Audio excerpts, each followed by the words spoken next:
Hey guys, what is the crack with you? My name is Roscoe, This is Diego. and you're very welcome to Drive Quirky. So, in today's podcast, we're going to be talking about the insurance industry in Ireland as it relates to cars. Yes. Jesus. And this is one you've been dying to get off your chest. So, Yeah, I have loads of things to, yeah, put over my we'll chest. have a good rant now. Yeah, no, this is a great opportunity, I think, right? Yeah, for insurance. And again, thank you very much, guys. If you like this content, please share. Consider, subscribing to the channel. If you like, please share with your friends. If you don't like, please share with your enemies, as long as you're sharing, right? If you want to kickstart with this, with insurance, yeah, please. So last week we were talking about the NCT, and we identified a few issues with the NCT regarding kind of road safety and revenue and all that kind of stuff. Yeah. So when it comes to the insurance industry, I feel like it's in a similar area because you have to have car insurance to drive a car in Ireland. It's compulsory. It is. So these companies that form this industry in Ireland, they're shooting fish in a barrel because everybody has to have it, and we don't have the public transport. So a lot of people are forced to drive cars. Yeah. And you often hear accusations about cartelism and this sort of thing. Now, at this point, we need to state these are our opinions. We're speaking in a podcast capacity here. Yeah, exactly. We're not operating as journalists. That said, we will try and be fair and stick to the facts here. But I'm just saying there is a general sense that there could be something going on there. I don't have a smoking gun to say, there's cartelism going on. But based on what I'm about to tell you, maybe you'll be kind of because again, open to the we idea. did our homework, and everything here is based on we found online publicly available information. And we did some digging, and the disclaimer is like this is coming from two guys that are just want to, make you aware what's happening about insurance, and perhaps these kind of informations that you are not, aware of it. So yeah. So I've done a bit of research and I've made a load of notes. I've got pages of notes. Unfortunately, I can't really read my own handwriting. So.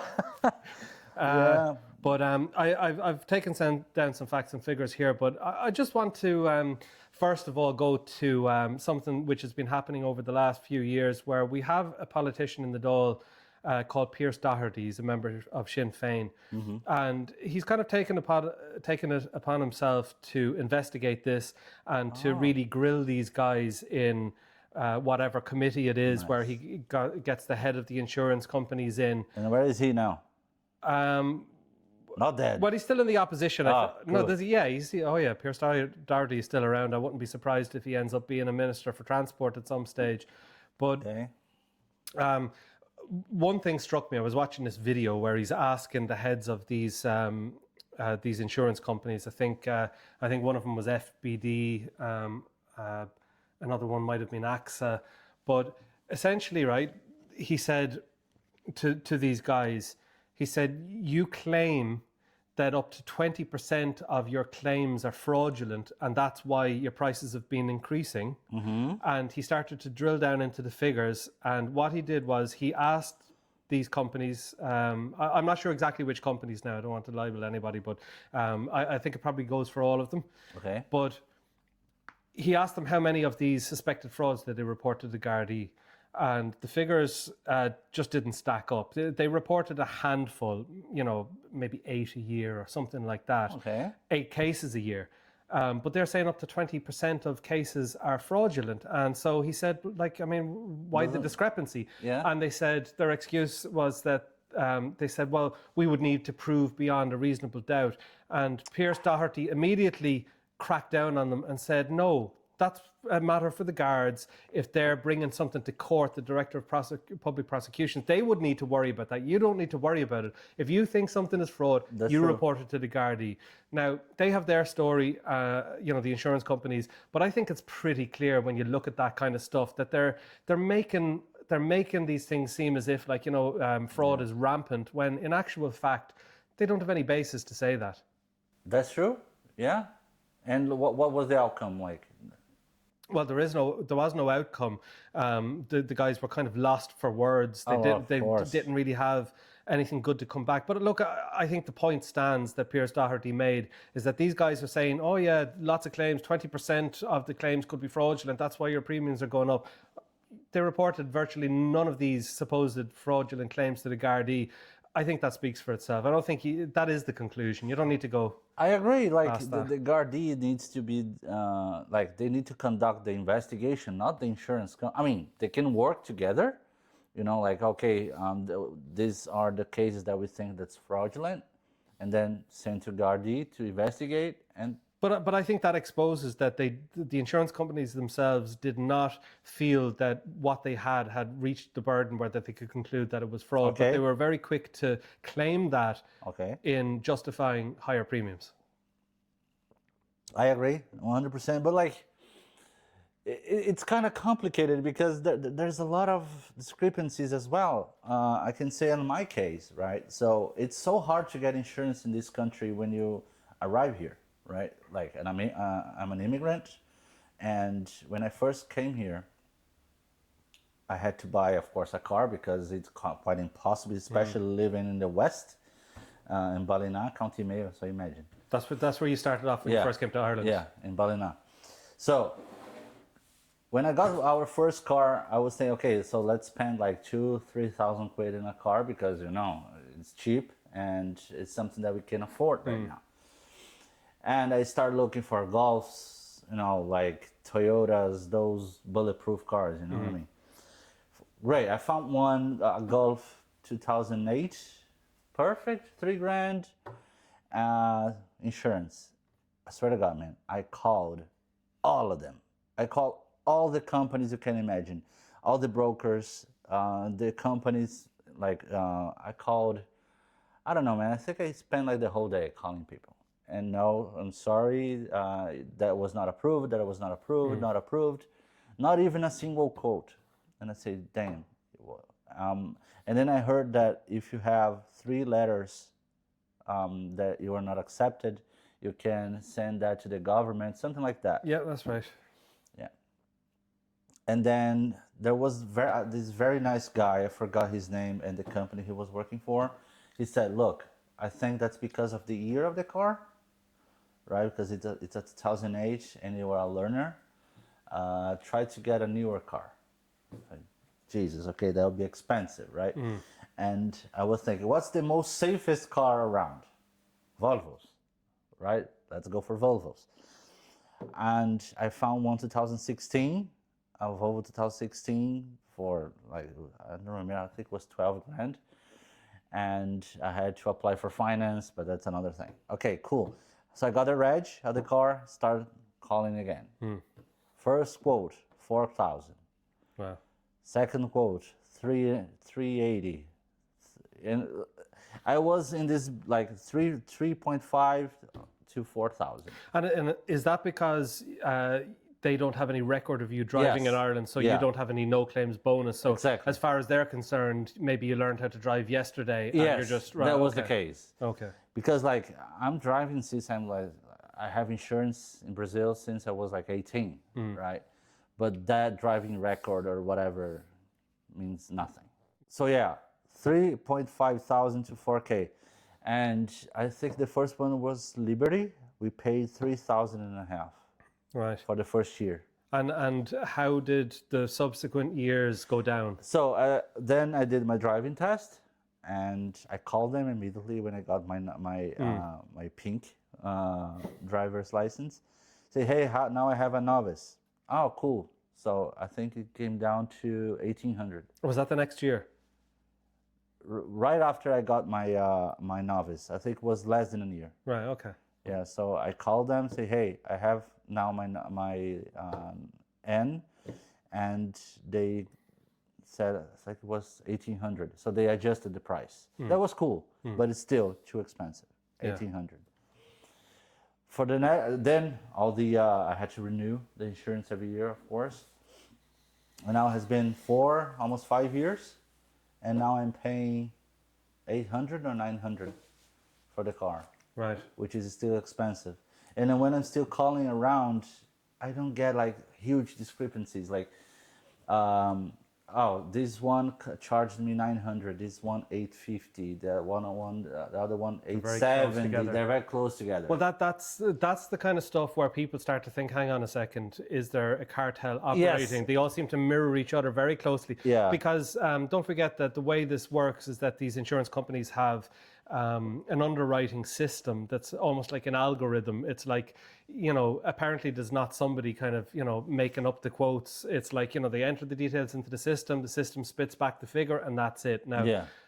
it's not the most transparent of systems, and I don't necessarily trust that it's purely that simple. But I agree. but yeah, that is the way it works. So Yeah, and there are a couple of friends there keep saying to me like, "Man, whatever you do, don't make a claim."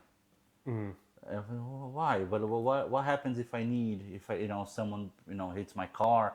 Try to fix on your pocket.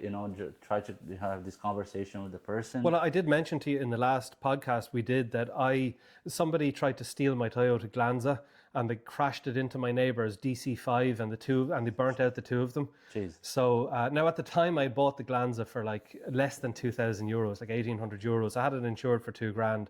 But then when I went to claim on it, they said they'd pay out like something like 800 or 900 euros, but my premium was going to go up like a huge percentage. And I just thought to myself, well, that's just like a short-term loan they're giving me that I'm going to have to pay back with lots and lots of interest. So I decided I'm not going to claim on it.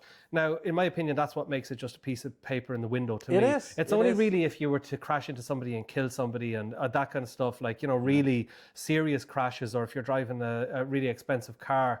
But people driving like kind of more modest cars, it kind of doesn't make sense to claim then. And then it kind of calls, a lot of the reason you have insurance into question. Yeah, exactly, and it's just like it's kind of an authorization for you to to use your car because you need that disc. Yeah. You know what I mean?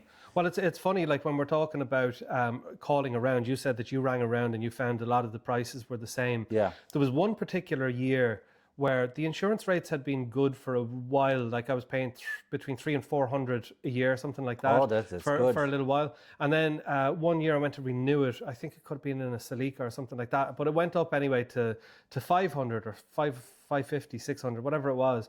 And I rang around to as many insurance companies and brokers as I could. And the brokers are more expensive, but directly, they were all coming in around the same. Yeah. Until I eventually spoke to somebody in one of the companies, and I was obviously exasperated at this stage, and I was probably saying, why are they all the same? He just said, look, I'll be honest with you, I'll level with you.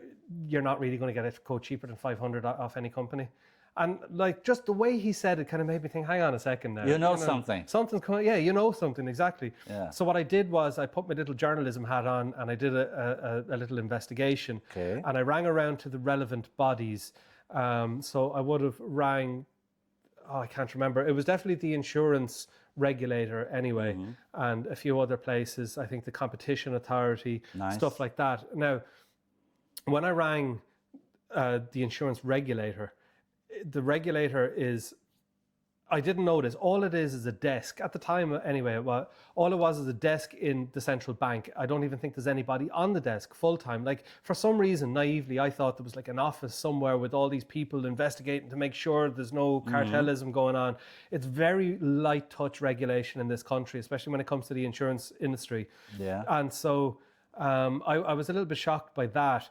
And when I rang up the Consumer Competition Authority, What's that? well, there is a body in Ireland set up to ensure that people aren't getting ripped off. And Oh, really? Yeah, there is. And they did take my concerns seriously. And eventually they got back to me and said that they are actually investigating this at the moment. And I remember a few months after that, there were raids on insurance company headquarters and stuff like that. So they clearly were already investigating this that's cartelism good. at the time. Okay. Sorry, I don't know if it was cartelism, but they're investigating irregularities in the industry. Smells like.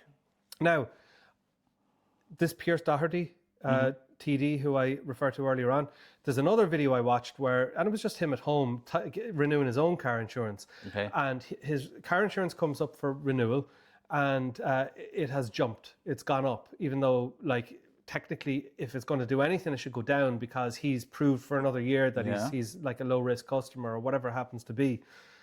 And when he rang up to query that and say, well, you have to do better for me, like, you can't put up the price.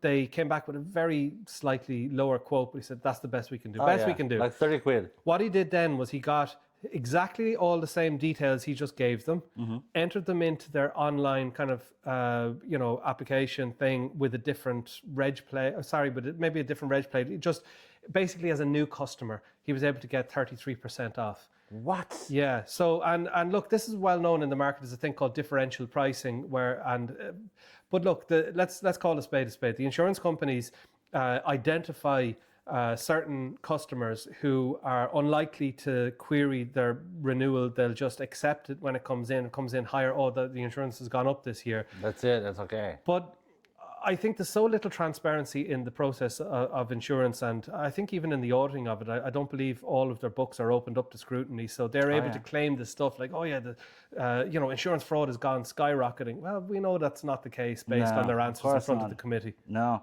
and it doesn't make any sense because I remember that I got like, let's say, just for the sake of argument, let's say that I got like 500 in one insurance and 420 in another one, right? And then I said, look, listen, I got this 420 quotation. Like, can you cover that? Can you match no, it? sorry, we can't match it. Yeah. You're gonna lose a client because you can't match, like, remove 80 quid from your. Well, I've done that before, and all of a sudden they're able to waive like €200 off the insurance quote. Like, I mean, to say that this thing is definitely just an algorithm or an insurance kind of algorithm that's doing it, I don't believe that's the case. I believe there's an extra layer of let's see what we can get away with, and if the person doesn't query it or they don't do their due diligence and check around with all the companies, we can take them for another €100, an extra €200. This thing of increasing revenues. Now, just before I forget it, because I wrote down a little note to myself, insurance companies, when an industry is systemic to the running of the country, I think it should be treated differently to anything else just operating in the free market. If you open a sweet shop or you open, you're selling this or you're selling that, like that's fine, let the free market work away. Yeah. But when you have an industry that is systemic to the running of the country in some way, in other words, if they can hold us to ransom in some way, I'll give you a good example. The banks in this country, during our financial boom, our economic boom, they vastly increased their balance sheet on the basis of what way they were getting paid in bonuses, but they took on so much debt that they were, and then when the market changed and everything, they were unable to, and they went to the government, basically put a gun to their head and said, look, you can leave us go bust if you want, but, it's going to be bad for the country. And then every person in Ireland and future generations is going to have to bail out that bad behavior by the banks. Well, the insurance company is kind of in a similar position. By the way, you have to have banks in an economy. So it's like you have to have banks. Yeah. Therefore, they should be subject to greater scrutiny, much greater scrutiny than just any old business. Definitely. The insurance company's industry is kind of the same because, well, for driving, it's compulsory. But also, there was an issue a few years ago with childcare costs where there was a lot of businesses went to the wall because, and it's not just childcare, they just couldn't afford the insurance. The insurance might have went from 5,000 or 10,000 a year to 25,000 a year, or Jesus. and this is holding whole industries to ransom. Obviously, it's going to put a lot of extra pressure on people who end up having to pay these premiums. But It's like you can't have the car insurance industry dictating terms. And especially the thing that really gets me is dictating what kind of car I can drive. Yes, it's the government or whatever saying what you need to do. Yeah, because now they brought in a rule at some stage that if a car is over 15 years old or something, you can't insure it. Really. Now, I know there must be some way of doing it because I see a lot of people going around with cars that are between 15 and 30 years old. So, but technically, anytime I've rang around to try and insure a car that's 15 or 20 years old, they just won't quote me on it. Nobody will quote me on it. Now, I've never gone through that government kind of, appeal thing. Yeah. But it's like if a car is between 15 and 30 years old, it's like in this black zone. Yeah. Where it's difficult to insure. Yeah, but again, what happens if people can't afford a brand new car? Well, You know, like that's a wider thing where I think the government will say that they want people to upgrade to all these newer cars on the basis that they're safer. I mean, they might be a bit safer. yeah, okay. But they're better on the environment. Now, I would dispute that in a lot of cases, especially Yeah. when it comes to EVs. But really, let's be honest, what the government wants to do is to increase revenues. They want to get that. course. They want to get that VRT in. Jesus. But and people maybe who are listening to the industry, the auto industry, or listening to the government, they might think, well, they have a point. We should really drive a more fuel efficient car, better for the environment, less emissions, safer, all that kind of stuff. But really, also what that has led to is people getting a new car on PCP finance or whatever, and then you're able to change it every 2 years, and then they're kind of. Those cars, by the way, all these new cars, they're not going to be on the road in 10 or 15 years' time. Oh, no, they won't be able to keep them on the road in the same way. No. But we're also building up a kind of probably a debt bubble. It's kind of a stupid system in that sense, Always just so people can keep up with the Joneses. Yeah. And I do find that people really care about their number plates in this country. Like, what year car is he driving? It's almost like you think so? It's like, absolutely. It's like a proxy for how well is he doing. You know what I mean? No way. Oh, he has a 2025 car outside the door. That fella's, he's doing all right. It is like a proxy for success in this country.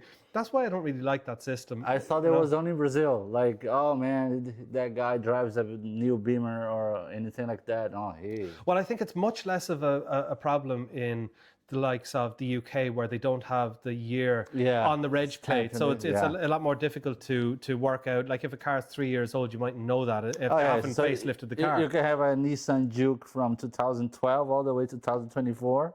2024 is the same car. Pretty much. Yeah. So it's almost like that. But again, that's news to me. I didn't know that. Well, it's funny actually. Years ago, I remember a case where someone was coming down to buy the Audi TT, but they were from Dublin. But because it didn't have a Dublin reg on it, they wouldn't buy it because they didn't want people to know that they bought the car secondhand. Like it really is a big thing where people kind of use their car as their status symbol. I mean, that's universal. I think that's all over the world. Well, yeah, I guess. And what's wrong with these number plates being from Dublin? Like, your car is a D reg? Well, it's the only time I've ever come across that, and that seems ultra stuck up to me, that like, they didn't want to have a Wexford reg on the car because their neighbours would know that they didn't buy it new. Or I can only assume that she didn't say that. I can only assume that was the reason. No way, man. So silly. It is so silly. And like you're saying, because we have these insurances, and then when we go to the other part for the classic insurance, classic and vintage. Oh, now you're talking. Yeah. That's good. Yeah, no, I mean, I think it's a pretty fair price. It is. Listen, my entire fleet, except for the Mazda now, is more than 30 years old. And same here. Yeah. So if I want to insure one of my classics, providing it's in good condition and all that kind of stuff, it's 160 euros per year with the company I'm with. And then you pay... FBD, I think? Yeah, I think I'm with Campion. Campion, yeah. Yeah. But you pay an extra 30 euros to be part of the Vintage Club, Iveta. Yeah. But then if you have subsequent policies, you don't need to have that. So really, it'll be 160 per car. But actually, I rang them up and they said they do 100 per car if you're doing multiple cars. What do you mean? Like if I want to insure 4 of my classics at the same time, I think they'll do it for like 400 euros, something like that. Because I have the MX-5 and the MR2, but they are not in the same policy. Right. But every time when I renew the MX-5, I need to pay the 30 quid for the Iveta. On both policies? On both policies. All right. Oh, well, maybe I'm mistaken about that then. No, but now that you said that, I might give them a call. Say, hey. Absolutely. Yeah, because every time when I pay the renew for the Iveta and the insurance, I receive this very nice kind of leaflet. The little book, booklet that comes with it, Yeah. I mean, I don't know what do we have? Like, what can we do with this Iveta? Well, when I look through the booklet, it's mostly tractors. True, yeah. And I like a vintage tractor now myself, but I'm more into the cars. Yeah, and my first bike, man, my first motorcycle here in Ireland, was crazy expensive, the insurance as well, man. Go on, tell me how much. I got 2009 Suzuki Bandit 650. Not big, I mean, decent. It was 700. the first insurance as a learner. It's a lot. 700, man. Yeah. And it was hard to get. I had to call like, again, all the insurance in this country, and I got just one that accepted for 700. Wow. Yeah, and then the Harley, I had a 1200 Harley Davidson that was 400, decent, and then I went to a BMW 1200, same price, and the last one I had was a Shadow 750, 300. Wow. Pretty good price. So is it going down all the, like, it's very dependent on the bike, or is I your think insurance so going down? because the Shadow was 2015. I've never owned a motorbike. I've never even ridden a motorbike, to be honest Really? with You you. should. Yeah, do you know what? I know what I'm going to get if I ever get a motorbike.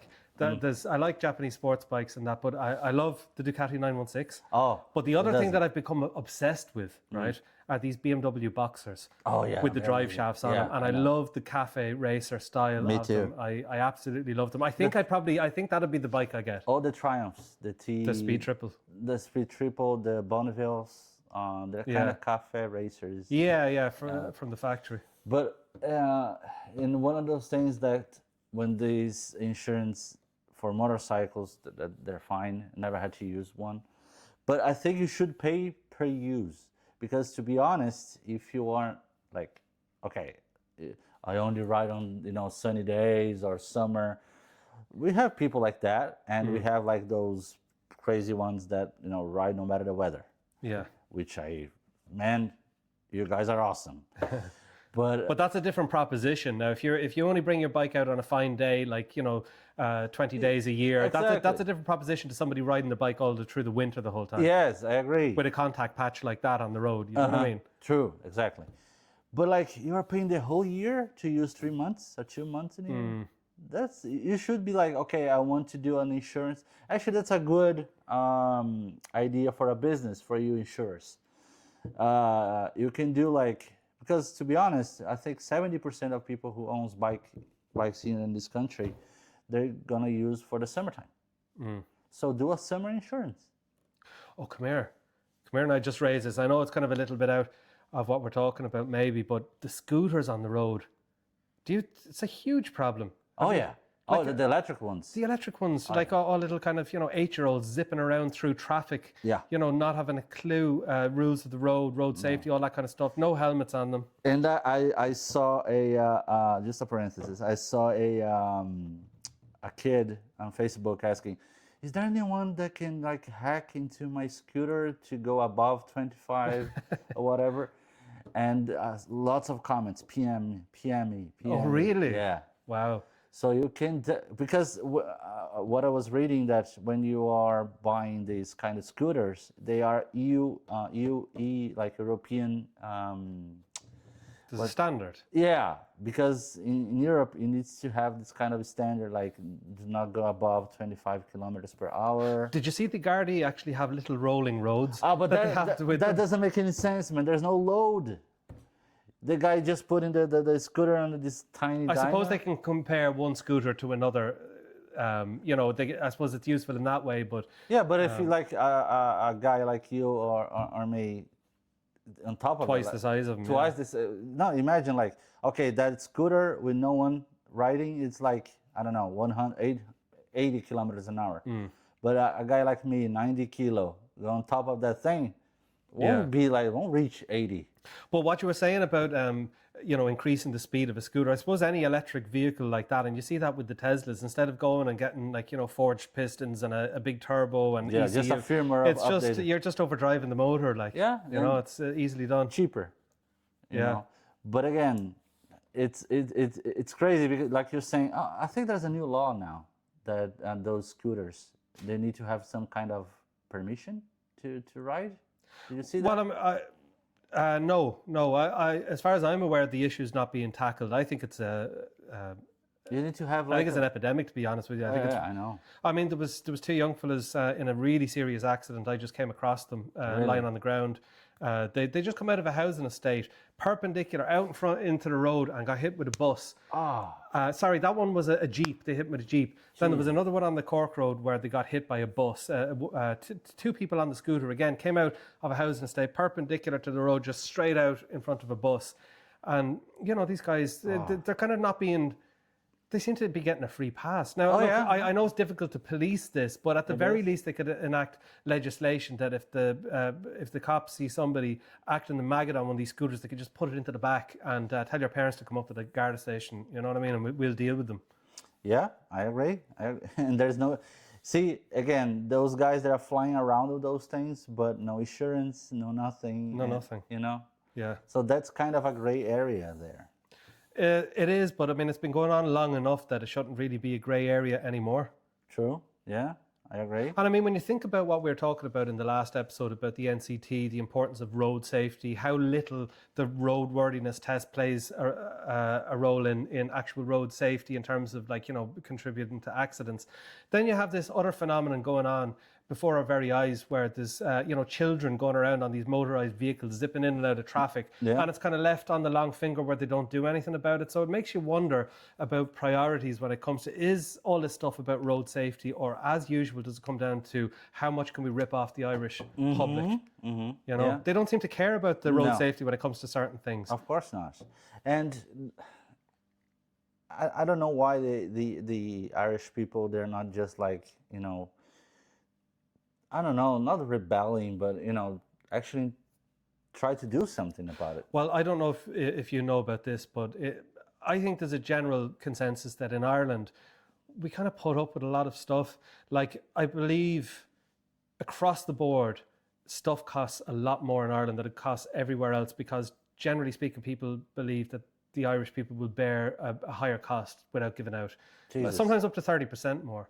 Yeah. On a lot of stuff. It's not just this. So, yeah, we do put up with it. And look, this is why we're doing the podcast. We're having our say. We're getting it off our chest. We're saying, yeah, we've been ripped off for too long here.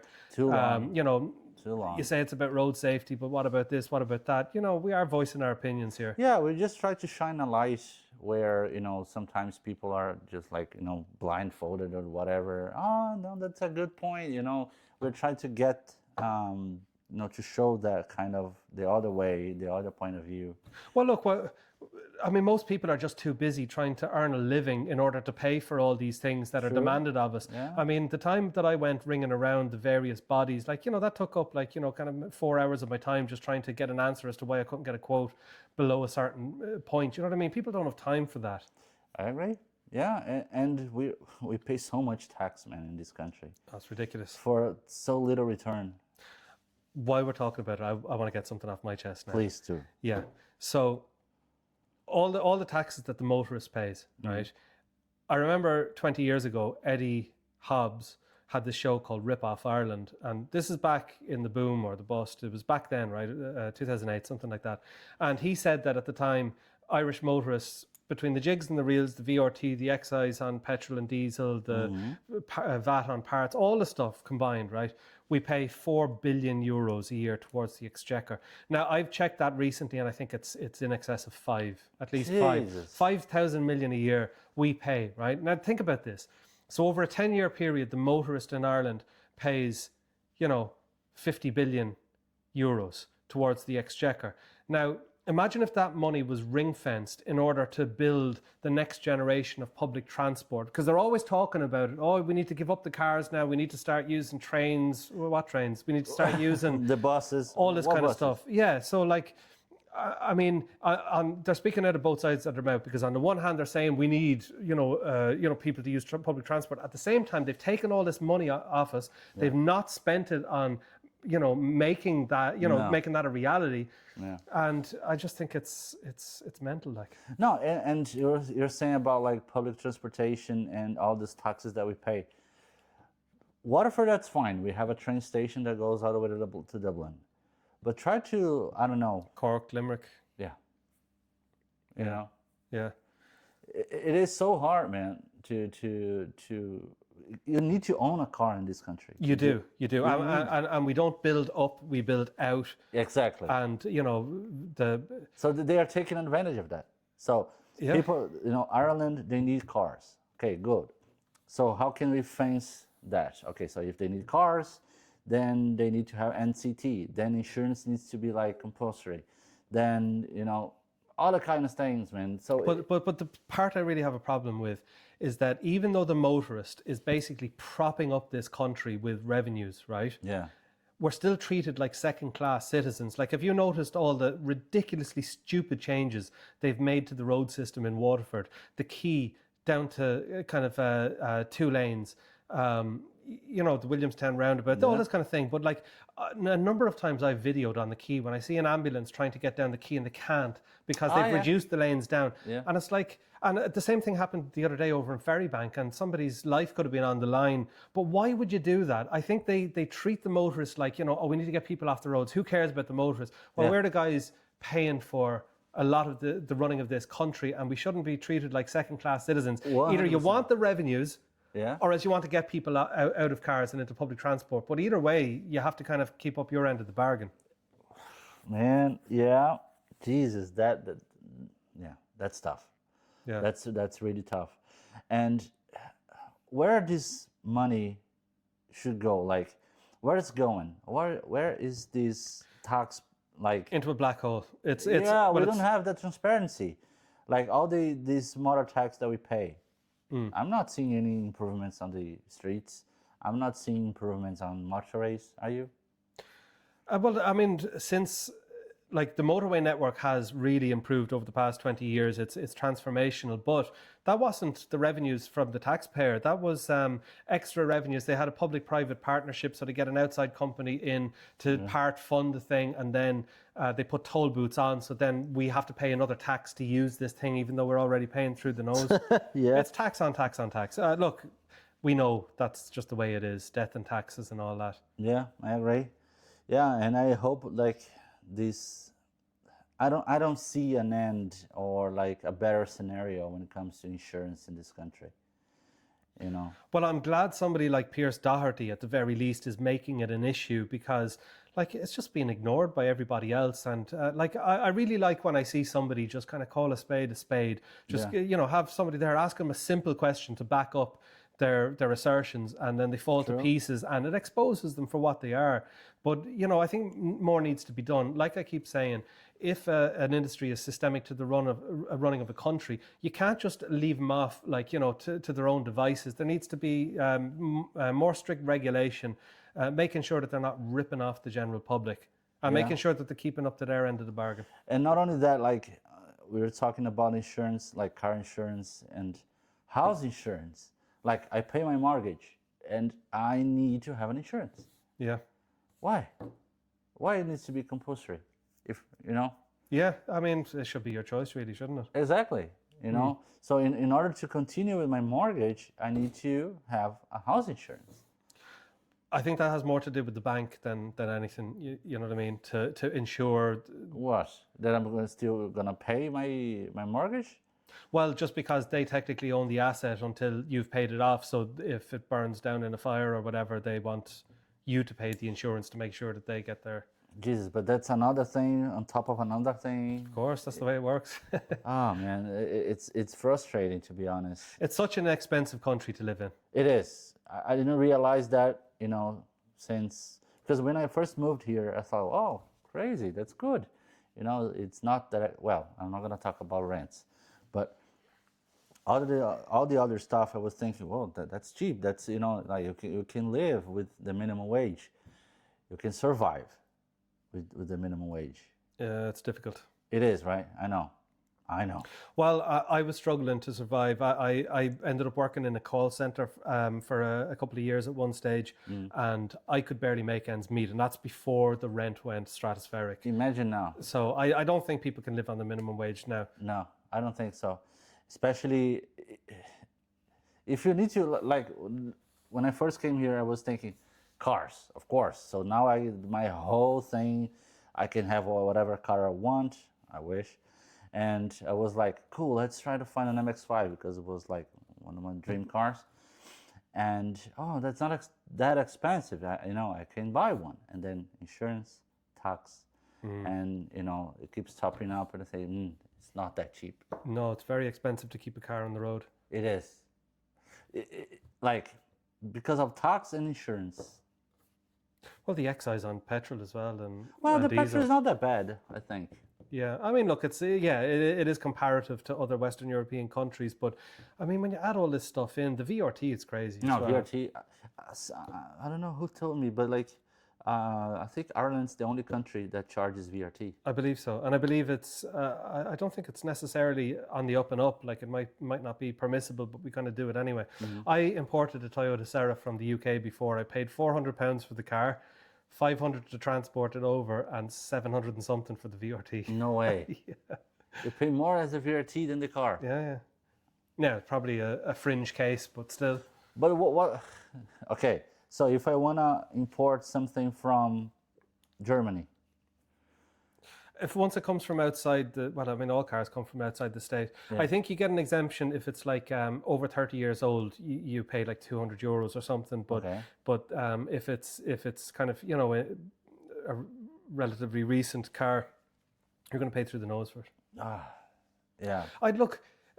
We're always going to have all these taxes or whatever. But what bugs me is that they don't spend it on the next generation of transport, or they don't spend it, and it goes into the black hole that is, our general spending.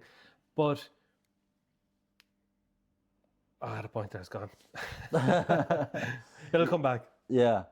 Well, that's fine. We have the first episode about neurodivergence, so that's Yeah. That's exactly what you were talking about. Exactly. My thoughts just raced away. Yeah, and this thing with insurance, man, and I don't know. I don't think that should be that expensive to pay, because we don't have that kind of we are not living in a third world country that people will want to steal your car or anything like that. Cars, they are affordable, so I don't need to set my car on fire to get like my insurance to pay my bills, or anything like that.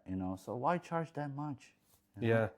Oh, well, look, again, we come back to this thing where you have private business, the private industry, they're in it to make money, increase profits. It's not good enough to make a good profit, especially if the shareholders involved or anything like that. There's no ethics. There's only one way your revenues are supposed to be going, and that's up. Yeah. And without some sort of regulation, some sort of oversight on especially these systemic industries, they're just going to run rampant, and that's why they need to be held to account. I feel like we're doing a lot of giving out now. Is there anything positive you want to say about insurance? There's no positive about insurance, because if you claim, your premium will be skyrocketing, right? Always pay attention on your contract if you have roadside assistance, because I recently got caught out by that. Yeah, I recently found out that my contract doesn't have roadside assistance, so I had to hire like a different one. So it's like it's not transparent. Yeah. Every single thing that you need to do here is not 100% transparent. Do you know what? You need to dig. That's it, because it's not a case that I don't feel I should be paying any sort of tax when it comes to the cars. It's that it's frustrating when you feel like you're being ripped off. If there was just transparency around these things, and the insurance industry, in my opinion, is very not transparent. No. But if there was just a bit more transparency where you're kind of sure that there's somebody there keeping an eye on this thing on your behalf, so that they're not just kind of extracting money for no reason, I think it wouldn't be such a stinger. But it's just one thing after another in this country. Oh man, yeah, and it's frustrating. Yeah, well, I think I had enough about insurance. Yeah, man. I don't ever want to speak about that again. I don't want to speak about insurance again. I just don't agree with how things are conducted with insurance, and I really hope that in the near future they change. I don't know. Well, I'd really love if people would, kind of get stuck in the comments and tell us what they think about this kind of stuff. Like, I mean, are we just giving out about nothing, or does everybody else feel the same, or are we the spoiled ones that just ranting about it? No, please comment down below what you guys think, because I really think that like 98.7% of you will agree with us. Yeah. Look, we'll wrap this one up for today. We'll Yeah. come back with another podcast very soon. Guys, thank you very much again for tuning in. I'm Roscoe. I'm Diego. Thank you very much, guys. See you soon. If you have the car, don't have that fifth or sixth pint. If you've lost count, just have the two more and stop there. Ah, Jesus, Diego. It was a piss take. It was a comedy sketch. Oh, for fuck's sake.